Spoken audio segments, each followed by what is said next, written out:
أنا نحسد أي حد على جهله ولا عدم فضوله، لأنه كما يقولوا الجهل نعمة والفضول نقمة، تخليك توصل روحك إلى مواقف لا يحمد عقباها. أنا مانيش منجم ولا متخيل إنه نخلط نفهم علاش عملت في روحي هكا ولا شو موصلني للوضعية هذه. وسامحوني كنت دخلت نحكي طول، أما الخوف والضيق متاع الوقت خلوني نبدأ نسجل وأنا مزروب. وكنت تسمعوا في التسجيل هذا كونوا متأكدين اللي أنا ما عادش موجود. أنا اسمي أيمن صمود، صحفي تونسي في جريدة ورقية وإلكترونية. غبائي خلاني في وقت من الأوقات نخمم إنه خدمتي كصحفي عندها علي حقوق، أما ما كنتش عارف اللي الحقوق هذه تنجم تهزني ورا الشمس.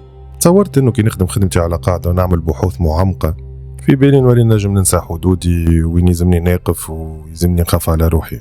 أما ذيك غلطي وذاك كاركتيري، في بالي بروحي سيد بوغلادة. معنا في الجريدة الناس كل ماخذ علي الفكرة اللي أنا متاع الإكسكلوزيفيتي والأخبار اللي ما صارتش وليسكوب وغيره. وتوا مانيش عارف بعد اللي عملته في روحي اسكو باش نسلك ولا مش نسلك. مانيش عارف إذا باش نخلط البرلمان ولا مش نخلط. مانيش عارف إذا باش نعيش ولا لا. الحكاية بديت كما قلت لكم الرئيس التحرير اللي سخن كالعادة وتحمس أكثر من اللازم، وجاني وقال لي يا أيمن المرة ذي حشتنا بموضوع يكسر الدنيا. حشتنا موضوع يقعدوا يحكيوا عليه أشارة في التلفزيون وفي الريزو سوسيو. وليت أنا قلت له أكيد كالعادة، أما ما نعرفش كان عندك موضوع معين تحب نحكيو فيه ولا لا. قال لي فما موضوع أنا مانيش فاهمه، أما حسب ما سمعت من الناس إنه برشا عباد تحب تسمع عليه وتفهمه أكثر. وليت قلت له إن شاء الله خير، شنو هو الموضوع ذا؟ قال لي الدارك ويب يا أيمن، الدارك ويب تسمع عليه أكيد. قلت له بالطبيعة الدارك والديب والكل نعرفوهم، شنو حاجة مش جديدة هذه. يا أخي تلفت وقال لي يعطيك الصحة بالضبط، نعرف حتى أنا شكون نكلم وشكون نسأل، هذا هو بالضبط. ويا أيمن صحيح الموضوع متداول ومعروف، أما لكن اللي معروف عليه أقل برشا من لازم الناس تعرف. ولذا المهمة عندك يا وحش، وبرا خويا يخدم على روحك واسرح، وما نحبش نشوفك في الجريدة أساسا. نحبك خويا تختفي وترجع لي بموضوع يكسر الدنيا. قلت له متفاهمين عارفي، تهنى عندك الرجال نقلب الدنيا إن شاء الله. وذاك اللي صار، بديت في الريسيرش متاعي على الانترنت ونسأل في شوية عباد منا ومن غادي. أما الغشاش هذه ما كانتش موافقة. علاش ما كانتش موافقة؟ على خاطر سامبلومون المعلومات المتداولة على الديب ويب والدارك ويب هي معلومات عامة موجودة بارتو، على سيت انترنت، في ليزيميسيون تاع الراديو اللي تعطيو قبل، في ليزيميسيون تاع التيلي اللي تعطيو قبل. معناها ما فما حد شيء جديد. ويمكن المعلومة الوحيدة اللي تجلب الانتباه هو انه الدارك والديب ويب نجم تلقى فيهم المصايب الكل. نقطتين واكتب شنو تحب، اي حاجة حرام والا ممنوعة تجي في بالك، ومن بعد ما تبدأ تكتب ما تحطش نقطة في آخر سطر، على خاطر الموندو هذاك كل يوم تزيد فيه حاجة جديدة. وكي نجي نشوفوا لي اكسبيريونس اللي يحكيوا على الدارك والديب ويب نحسوهم اكسبيريونس واحدة، عبارة تجربة صارت الواحد وكوبي كولي العباد الكل تبعت من بعض. بصراحة لي ريزولتا ذوما اللي لقيتهم ما كانوش كافيين بالنسبة لي أنا، وانا المعروف عليا في الوسط وفي الجريدة خصوصا انه انا النيفو متاعي اعلى من هكا، ولذا ما نجمش نكتفي باللي لقيته. وخاصة انه عندي مديدة ما كتبتش ارتيكل كاسح، ومش توا باش نخرج نكتب ارتيكل على موضوع الناس الكل حكيت فيه ومانيش نقدم حتى اضافة. من الاخر انا مش هكا وعمري ما كنت هكا، لازم خدمتي فيها حاجة جديدة ومخلي بصمتي فيها، ولازم نحكي حكاية ما تحكيتش قبل. وانا نخمم مني باش نجيب سبق صحفي ومني باش نجيب فكرة جديدة، جاء على بالي طفل صاحبي هذا اسمه مروان جيني متاع انفورماتيك ملي نحن صغار، ملي مازلنا نقراو في الليسي ومن بعد في الفاكولتي. هو بطبيعته تخصص في مجال الإعلامية، كان كما نقولوا بلغتنا العامية عبقرينو. دوما تفكرت وكنت متأكد اللي على طريقه نجم نوصل لحاجة جديدة. وليت هزيت تليفونه وكلمته وقلت له راني حاجي بيك في موضوع تاع خدمة، وزدت أكدت عليه إنه الموضوع بالنسبة لي أنا مهم ياسر. صديقي مروان هذا يخدم ديجا ريسبونسابل تاع اي تي في شركة من الشركات، يكمل الستة متاع العشية. قال لي متفاهمين، كمل الخدمة ونتعدلك ديريكتومون. وذاك اللي صار، كمل الخدمة وجاني وقعدنا مع بعضنا هكا، منها نشرب حويجة ومنها نحكي. وبديت نحكي ونفسر له، قلت له شوف صديقي مروان، خوك نحب نعمل ارتيكل يحكي على الدارك ويب ونحب حاجة جديدة اي سورتو تكون فيها حكاية. وبيان سور الحكاية اللي باش نطرحها ولا الموضوع اللي باش نحكي فيه ما يلزمش يكون تحكي فيه قبل بتاتا. ايوه كيفاش نجم تعاوني؟ قعد يخمم شويه وصراحه، ومن بعد قال لي اسمعني، باش نعمل معاك حكايه هايله برشا، وباش تكتب ارتيكل يخليك تكون الوحيد اللي كتبت بالطريقه هذه. ونزيدك تصاور وفيديوهات وديزارتيكل كان استحقيتهم للجريدة من بعد كي تجي باش تهز لهم الموضوع. قدرة ربي باش نوفر لك كل شيء. أما صديقي عندي شرط واحد. قلت له إن شاء الله خير. قل لي برجولية نحب اسمي تكتب في الارتيكل معك عاد. هذيك هو الشرط الوحيد. فمشي هكا ما تعرف شوية واسمي تذكر تخطفني سوسيتي أخرى أخوك تتحسن أموره كذا وك تعرف عاد. هكا في الارتيكل وانت تكتب هكا اسمي حتى في الوسط ولا في الآخر تقول السيد اللي عاوني راه اسمه كذا كذا. هذيك هي الحكاية. قلت له هذا اللي بيك يا سيدي تهنى. احسب اللي حاجتك بيه الكل صار واحسب اسمك مكتوب من تو. اما قل لي عاد تو كيفاش باش تعاوني بالضبط وما تقوليش برجولية باش نعملوا ريشيرش على خاطر انا عملت لي ريشيرش مصبح 3 أيام وانا فركس وبصراحة نحب حاجة جديدة كما فسرت لك. لا لا لا انسى الموضوع متاع لي ريشيرش اللي عملتهم وكذا. انا عندي موضوع اخر جملة حاجة ممو حبيبي. قلت له باي كيفاش فسر لي. اياه لحظة بركاني جايك. وقام وخلاني يمشي يجيب في اللابتوب نتاعو من كرهبته ودوب ما رجع قعد وقال لي عندكش الموتباس نتاع الويفي. عطيته الموتباس وقال لي يجيب لي حاجة نشربها. ما بيني وما بين روحي قلت برا يا سيدي خلينا نشوف الحكاية وين باش توصل. جيت جبت له ورجعت قعدت بحذاه. دوب ما قعدت بحذاه أول حاجة جلبت لي انتباهي إنه حال النافيغاتور ما نعرفوش قبل.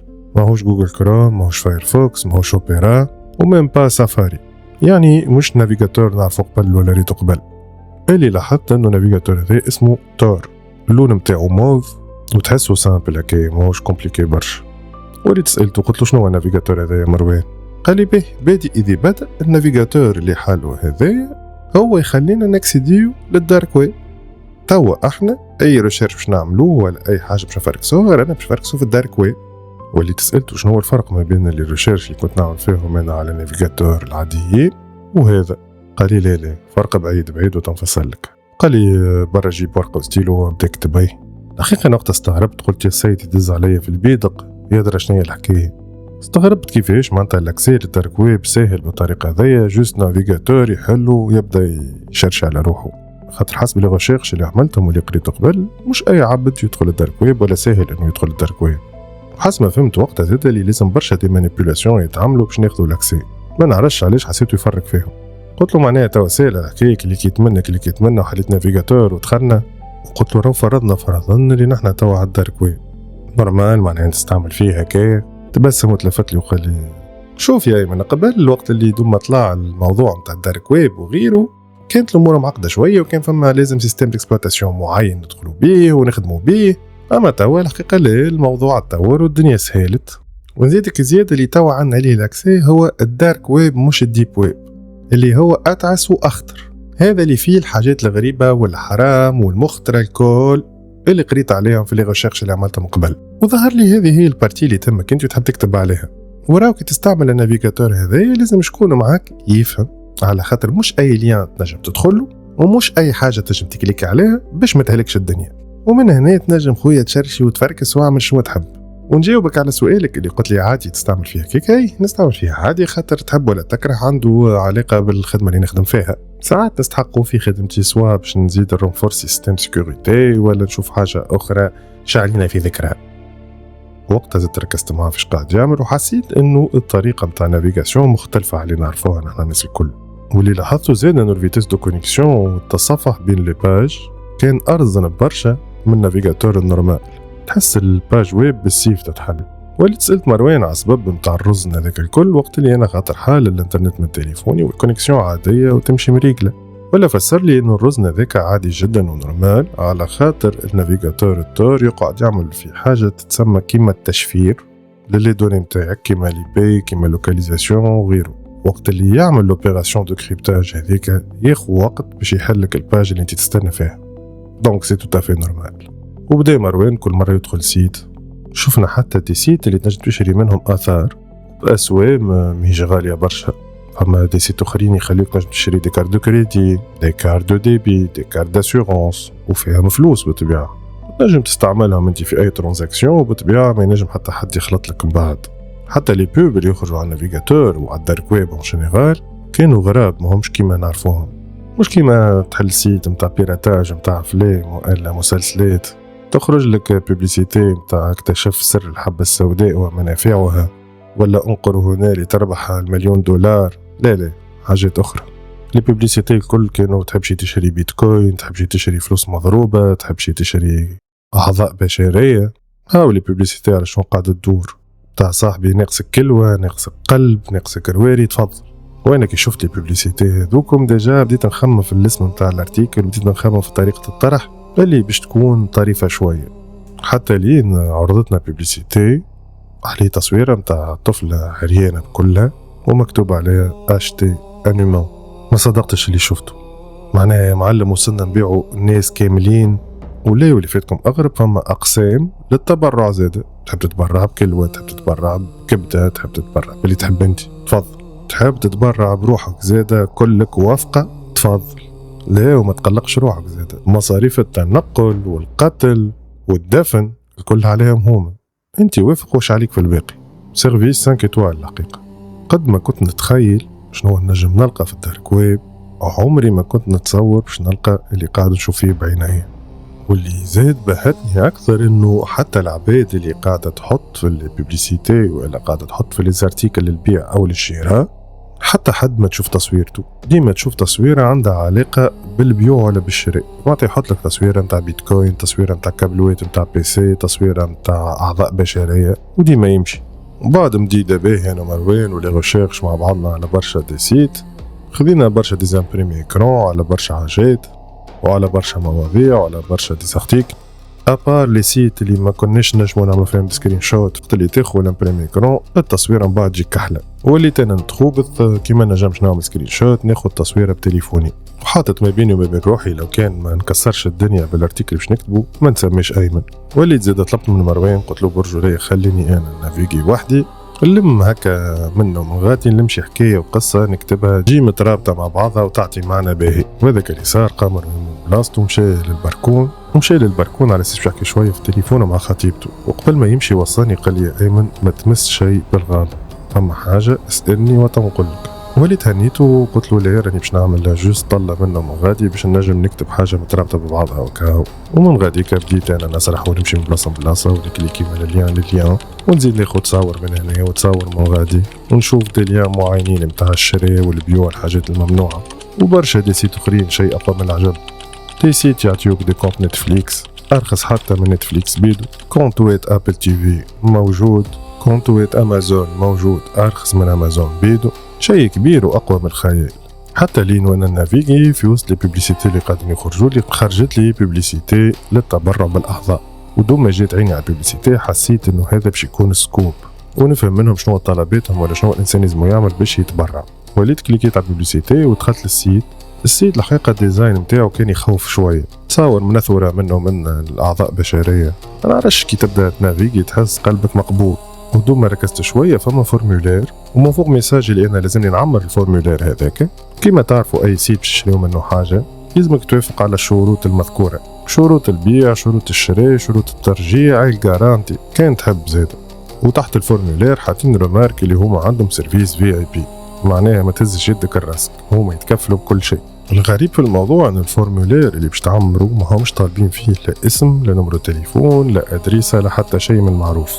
اللي مطلوب انك تعمره هو اسماء الاعضاء اللي باش تتبرع به، ومش انت اللي تحطهم اسامي الاعضاء، هما مكتوبين بطبيعتهم وانت تكوشي العضو اللي باش تتبرع به، والا فما ملوطه بالكل تكوشي الكاز هذيك يكوشي لك الاعضاء الكل.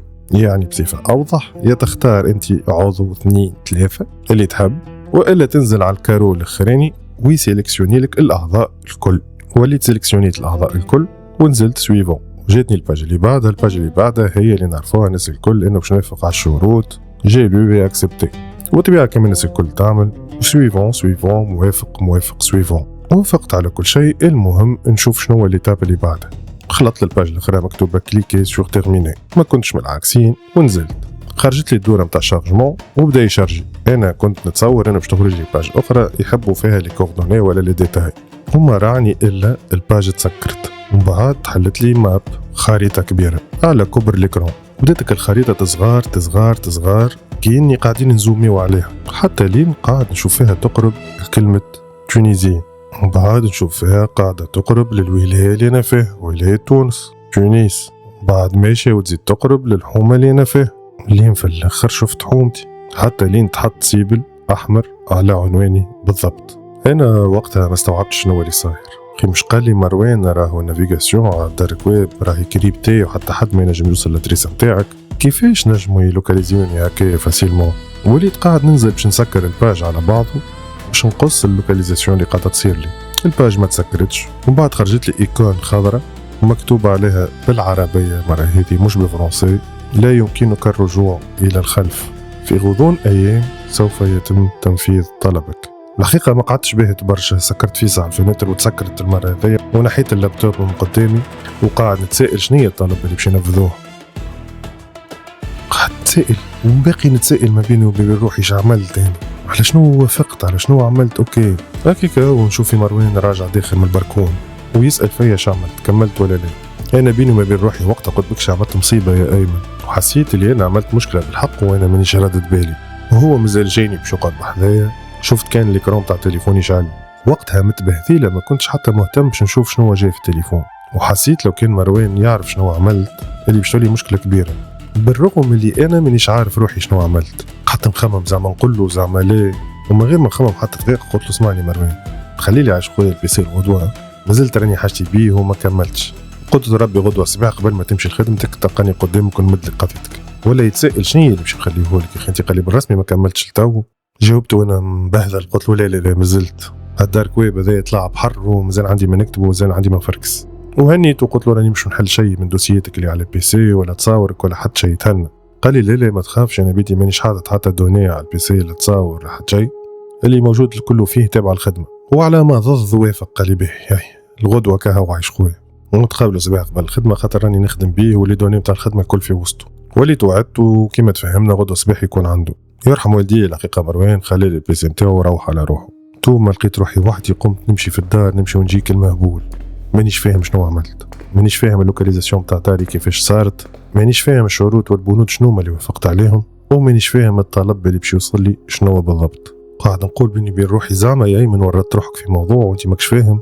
وقعدت نخمم نهار كامل كيفاش نفض الحكايه ونعرف شنو عملت. هديت اعصابي شويه، جبت سيجاره وقعدت على الكنابي وجبت تليفوني. ما غزرت في تليفوني لقيت ميساج غريب وجاي على نمرويا زاد مكتوب فيه باللغه العربيه الفصحى: تم تاكيد الطلب، في غضون ايام سوف يتم تنفيذ طلبكم في العنوان الاتي نقطتين وادريستي حتى بنمرو لابارتمون. زدت ترعبت حرفيا، نمرويا كيفاش وصل لهم، والديتاي متاع عنواني ونمرو لابارتمون كيفاش وصل لهم، خاطر انا ما عمرت حتى شيء وما كتبت حتى شيء يخصني. وشكونهم هذم اصلا؟ طيشت التليفون على طول يدي وعاودت جبت اللابتوب وقعد برشا باش يتحل. ودوما تحل حسيت البيسي رزين ارزن ملي حلو مروان قبيله قدامي، ما فهمتش اش بيه. وقبل ما نعاود نحل النافيغاتور التار هذا ولا شو اسمه، سمعت اللي يحس الفونتيلاتور متاع البيسي تخدم بالقوي، واللي كرون يخرج لي في الوان ابيض واكحل ويرعش. ما فهمت حتى شيء من اللي صاير، وليت خفت على الاورديناتور متاع الراجل. دقيقتين من زمان وعاود رجع يخدم اموره واضحه. اما لكن طفي قبل ما يطفى خرج لي كالكرون الازرق اللي عباره فما مشكله في السيستم. وليت سكرت وزدت دخلت بعضي وقاعد نخمم شو باش نعمل البيسي نتاع الراجل ويخدم بيه. باش نعمل روحي ما في باليش وكأنه ما صار شيء. ساي انا ديجا لميت لي زانفورماسيون اللي حاجتي بهم وخذيت لي سكرين شوت وتصاور وكل شيء كملته.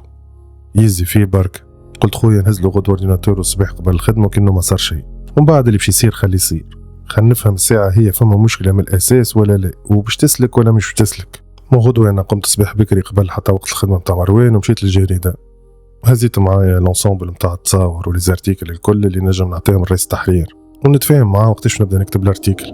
وقبل ما ناخذ الجريده تعديت لدار مروان وقلت له يهبط لي اللوطه. خذا ما عندي الاورديناتور وسالني كان كملت كل شيء، قلت له مريق صديقي كملت كل شيء يرحم والديك. هو عدت وقلت له كيما تفهمنا، قلت ربي كي نكتب الارتيكل نحط لك اسمك معايا كون مهني. وانا ما بيني وما بين روحي قلت كان لازم نحط اللي هو كتب المقال مش انا، المهم ما تصيرلوش مشكله من اللي عملته البارحه. هزيت روحي ومشيت لخدمتي. بعد ما خلطت بسويعه من زمان تليفوني نقص، جبت نقاه مروان يطلب. بصراحه ما هزيتش عليه، كنت متاكد وقلت اكيد التليفون هذا باش يسالني عليه عملته البارح. تصورت اللي هو يمكن شلق بحاجه ولا لقى حاجه.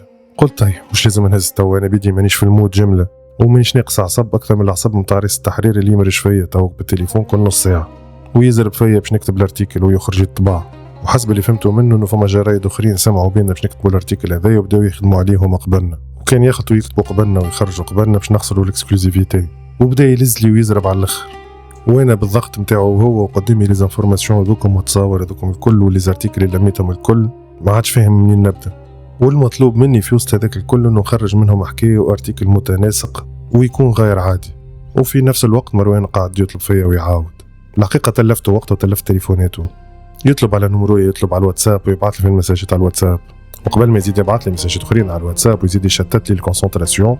حطيت الكونفرساسيون نتاعو في الارشيف حتى لين نكمل اللي في يدي ومن بعد نرجع له، ووقتها تنشوفه وين باش ترسي. وقعدت هكاك النهار هذاك الكل وبت في الجريده حتى المغدوه، وقعدت نخدم على بلاصتي وقلت خير ما نمشيش للدار بكشي مروان تو يتعدى لي الغادي. كملت عديد نهارين وانا نخدم على بعضهم، وحاولت نربط الخيوط الكل مع بعضهم ونحط التصاور وليزامبريمي اكرون باش الحكايه تكون فيها مصداقيه. وكيما تفهمت مع مروان كنت حريص باش نكتب له اسمه معايا، وذكرت زاد اللي هو عاوني برشا في الموضوع باش لا قدر الله كان طلعت هلكت له حاجه ولا فسدت له الاورديناتور نتاعو وموا هاني نصلح في غلطي. وانا قاعد نخدم وفك الفوضى هذيك جاني ميساج على تليفوني من نمرو ما نعرفوش، والميساج مكتوب بالعربي، مكتوب فيه طلب بالتواجد في العنوان التالي نقطتين ودريستي، وتحتها بسطر في خلال الأيام القليلة القادمة سيصل طلبك، رجالنا في طريقهم إليك. قعدت نتسائل شكون الرجال ودريستي مرة أخرى علاش؟ خير الموضوع اللي عملته مش يتسكر ولا شنية الحكاية بالضبط؟ وقفت على الخدمة خاطر ما عادش منجم نركز جملة، هزيت روحي هزيت بكو دخاني وتليفوني وخرجت من البيرو. عرضتني زميلتي وانا خارج ديجا جاي هي من الاولانيين الصباح بكري، استغربت وقعدت تغزل لي قاعد نعمل في الجريده الوقت هذاك وتو ما روحت.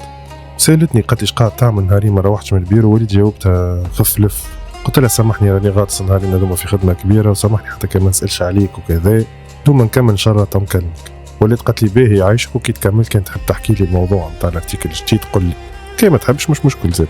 وليت وعدتها قلت ربي نكمل ونفهم روحي ونصحصح مليح ونكلمك ونحكي لك. وهزيت روحي وخرجت نجري، هبطت اللوطه وقلت نتنفس شويه ونعمل سيجارو، دوما هزيت عينيا نلقى كرهبت مروان واقفه قدام الخدمه.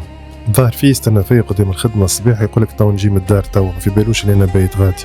تخبيت عليه شويه وعاودت دخلت الداخل، قلت خليه يمشي الساعه. في نفس الوقت هو قاعد يطلب فيا وانا ما نهزش، وما بيني وما بين روحي قلت اكيد راه يبعث لي برشا ميساجات على خاطر حط الكونفرساسيون تاعو في الارشيف.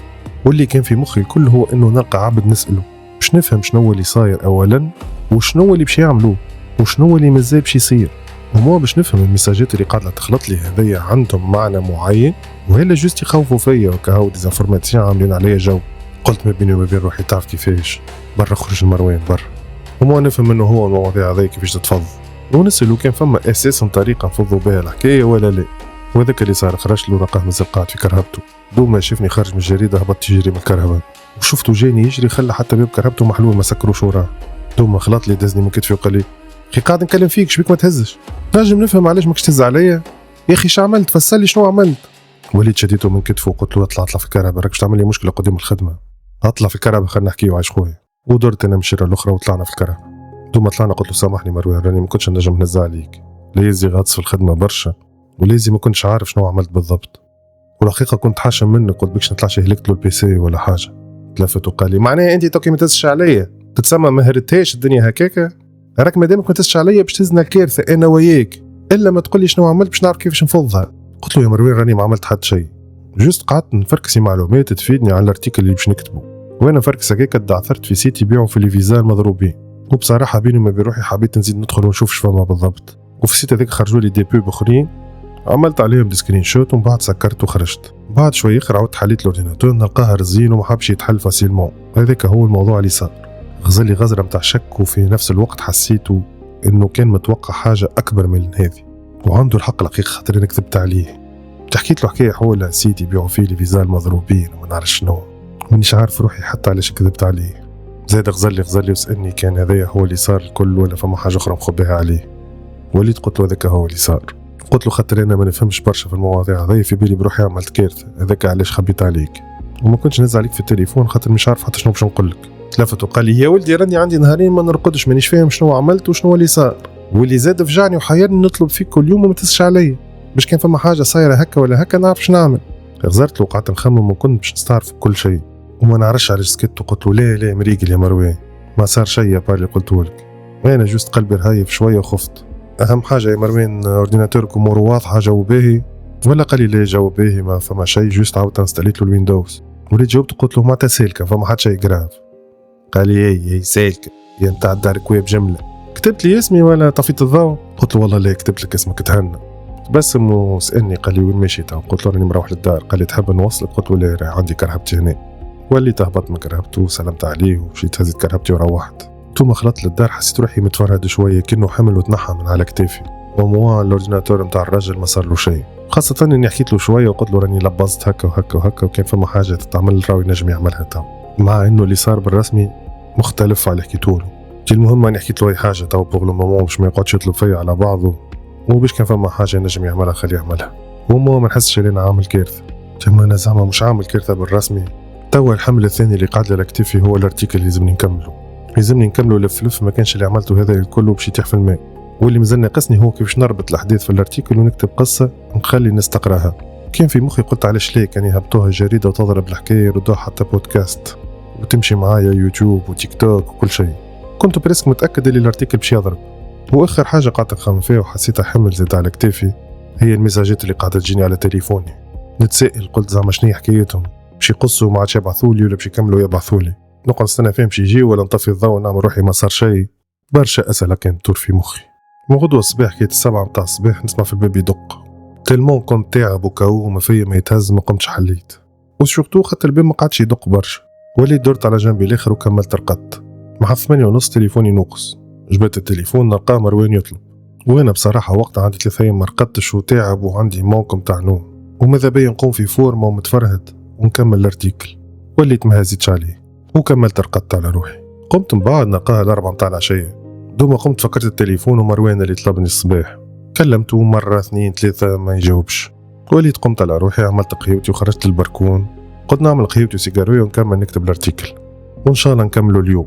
وكان لازم اليوم نوصل للجريدة ولا ماكسيموم غدوة الصباح بكري. شوست تجيني الفكرة، هي الفكرة كان جيني كل شيء يوفى. رجعت بديت نخدم على روحي وحكيت المغرب هكاكا. الباب متاعي دق، حليت الباب نلقى جاري هذا عم حماد اسمه، الحقيقة ناس مليح وناس طيبة برشا. حليت له الباب لقيته يتبسم وفرحان. وليت قلت له شفما حماد ان شاء الله خير؟ قال لي راه فما كولي لوطاجيك باسمك قدام باب البلاص، اجا شوفوا ظهر لي راك باش تفرح بيه على الاخر. قعدت نتسائل انا بيني وبين روحي جاني كولي باش نفرح بيه على الاخر.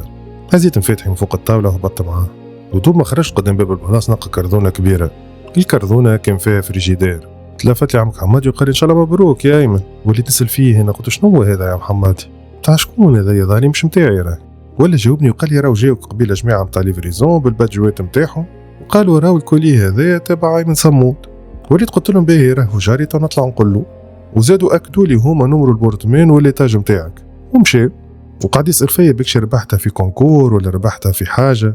قلت له والله ما نعرف يا عم حمادي، ما نتفكرش اساسا اللي انا شاركت في حاجه ولا الله اعلم عليهم بالك شي غالطين. تعرف كيفاه خليها هوني يا عم حمادي تنشوف نتاع شكون من بعد ونثبتوا.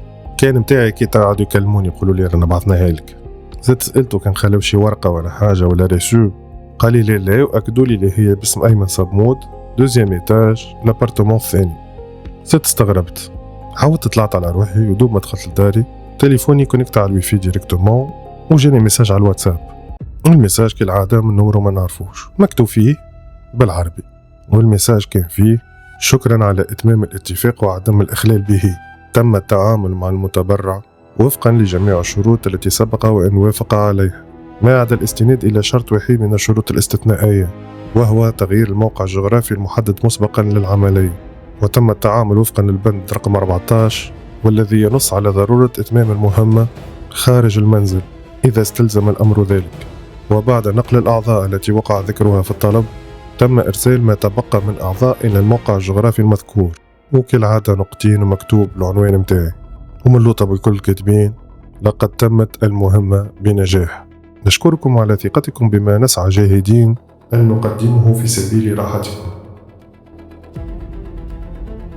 بعد ما قريت الميساج ما فهمت شنو هو هذا بالضبط، شنو هو الكلام هذا كله فيش قاعدين يحكيهم، وشنو هي المهمة اللي تنفذت، وش بيه الميساج طويل هذا مش كالعادة. وعلى خروجي من الميساج متاعهم ريت الكونفرساسيون اللي حطيتها في الارشيف متاع مروان. حليت الكونفرساسيون ولقيته باعث لي ميساج فوكال اليوم الصباح. وي كلمتك ما هزتش عليا راك يا اخي، متاكد اللي حكيتولي البارح هذاك اللي صار؟ انا راني حاسبه مش كون قاعد يتبع فيا، فما كرهبه تتبع فيا نهار كامل من اللي خرجت من الدار.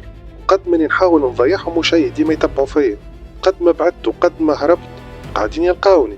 فهمني يا من شعمل، فسلي شعمل. بعد ما سمعت الفوكال متاعو عاودت رجعت لتالي باش نشوف المساجات، وحبيت نرجع المساج اللي جاني الاخراني. خي نلقى المساجات اللي جاوني كل من نهار اللي استعملت اللابتوب تاع مروان مفسخين. المساجات كلهم ما فماش. حاولت حتى نتفكر شنو كانوا كاتبين لي في المساجات باش نجم وما نفهم. فكرت كان شوية هكا. وبعد نقل الأعضاء التي تم ذكرها في الطلب تم إرسال ما تبقى إلى الموقع الجغرافي المذكور. وقعدت نخمم شنو معناه الكلام هذا.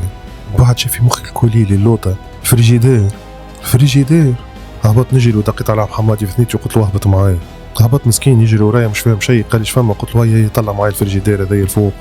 طلعت تبعتني. قال لي كيفاش تاكدت منها؟ قلت له تو مش وقته يا محمد يطلع معايا تو بعد نقول لك. طلعنا كردونا مع بعضنا في الدروج. دخلها معايا عمك حمادي، ما حكيتش معاه حتى كلمتين. هو مازال قدام الباب وانا سكرت عليه الباب وبديت نحل في الكردونه كالمهبول. بعد ما حليتها لقيت كني فريجيدير ما هي بلاستيك ماهيش حق عينيا. جبت الباب متاع الفريجيدير وحليته باش في الاخر نشوف اكثر حاجه تخلي اي انسان في الدنيا هذه يترعب. واللي لقيته جثه مروان. جثه كانت فارغه، لا عينين لا يدين لا ساقين، حاطينه كيكه مكالي على ظهره ومفرغينه بكله. لا فما مصارن ولا فما كلاوي ولا فما كبده ولا فما قلب ولا فما رواري. دوب مريت المنظر رديت اللي في كرشي الكل وما كنتش منجم حتى نقف على ساقية نرعش بكلي. حس اطرافي كلها بردت وانا قاعد نغزل الجثه فارغه من كل شيء، قطره دم ما فيهاش، الجلد على طرف عظم. شديت راسي بديت نضرب في روحي بالكف. انا سبب في اللي صار المروان الكل. انا وصلت للحاله هذه وليت كل مهبول ومنش فاهم روحي فاش قاعد نعمل. نحط في يدي على الفريجيدير وقاعد نطلب في السماح من مروان، نطلب السماح ونبكي ونحلف ونتكتف ونقول له ما كنتش قاصد نعمل هذا الكل وباقي ساقية ما همش هازيني.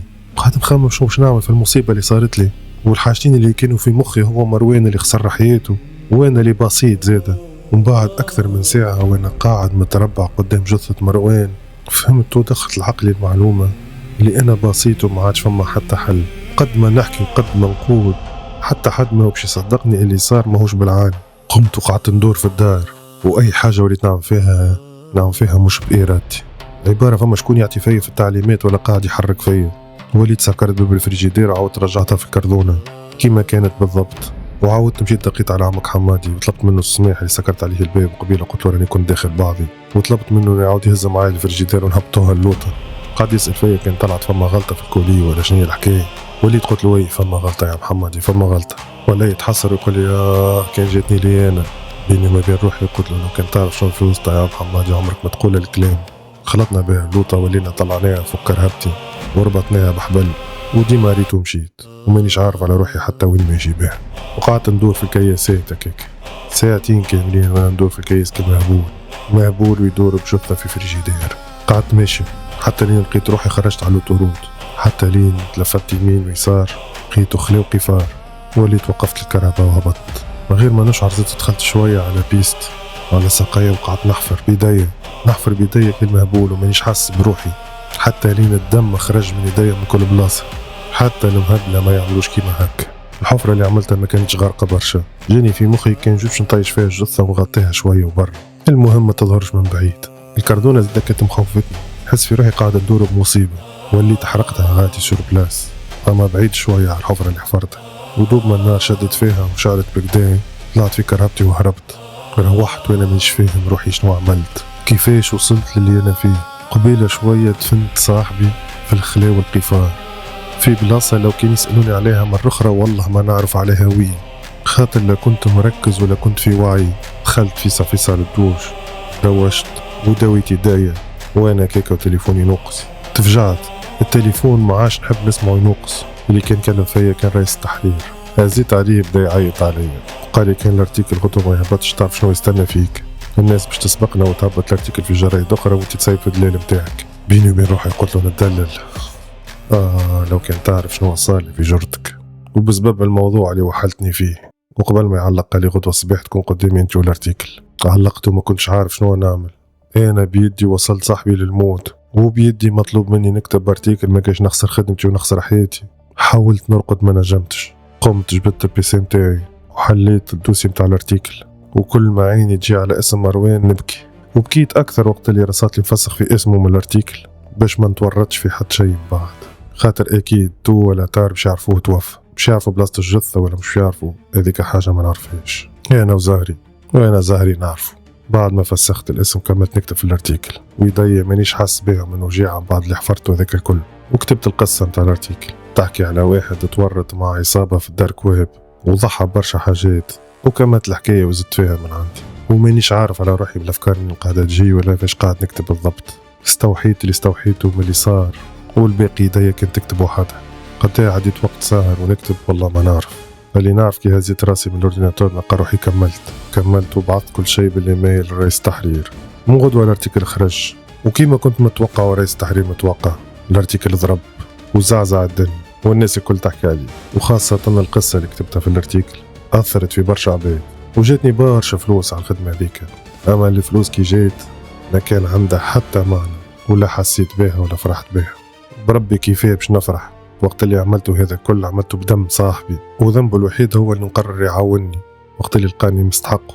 وتعدى شهر كامل بعد اللي صار. في الوقت هذاك ما فما حد شيء كنت نعمل فيه إلا أني بعدت عن الناس الكل وعلى الدنيا كل، وحدي ما بين 4 حيوط، لا نخرج لا ندخل، لا نكلم حد لا يكلمني حد.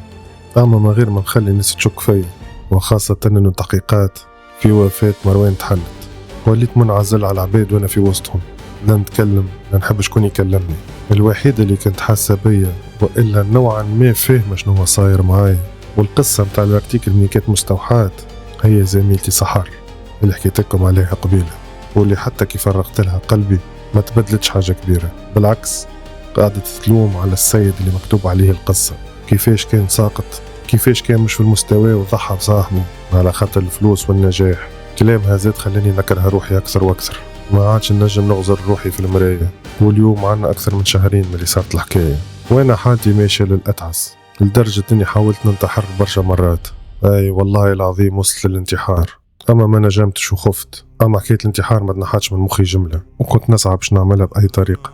أما في الآخر لقيت الفكرة كيفاش ننتحر ما غير ما نعمل لروحي حد شيء، على خاطرني في الآخر إنسان خواف. أنا عارف اللي أنا خواف وما نجي حتى شيء. الحل الوحيد اللي لقيته هو أنه حليت الأورديناتور متاعي وتالي شرجت النافيغاتور اللي يخليني نجم ندخل الدارك ويب، هو اللي تدخلت. ودوم ما حليته دخلت لنفس السيت اللي دخلت له المرة اللي فاتت، وعمرت كل شيء كيما عمرته المرة اللي فاتت، كيما صار مع مروان بالضبط. وقعدت نستنى، وكالعادة جاني ميساج قالوا لي فيه بعد نهارين مش يعديوا لي الكوموند متاعي. وليت قررت نقعد في الدار ونستنى، وباش نحللهم باب الدار بيدي. وهذا هو الحل اللي لقيته، نعدي كوموند في روحي، وهكيك تكون أسهل طريقة للانتحار، وإن شاء الله ربي يسامحني. ولا نهايته في حكاية أيمن ومروان، أما حكايتي أنا مازال موفاوش. نتقابلوا الحلقة الجاية في الليل السود. تصبحوا على خير.